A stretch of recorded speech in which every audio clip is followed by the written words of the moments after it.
Uncle ಎಲ್ರಿಗೂ ಬನ್ನಿ ಮಕ್ಕಳೇ ಬನ್ನಿ ಗೆಳೆಯರೇ ಎಂದು ಬೋರ್ ಮಾಡಿದರೆ ಇವಾಗ ಇದೇ ಸೀನ್ಗೆ ಹೊಸ ಕಥೆನ ನಾನೇ ಸೃಷ್ಟಿ ಮಾಡ್ತೀನಿ. ಜನರೆಲ್ಲ ಓಡ್ಕೊಂಡ್ ಬರ್ತಾರೆ. Everybody ready? 1, 2, 3.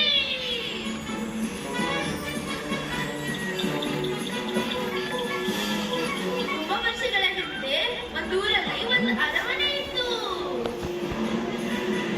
ರಾಜ್ಕುಮಾರ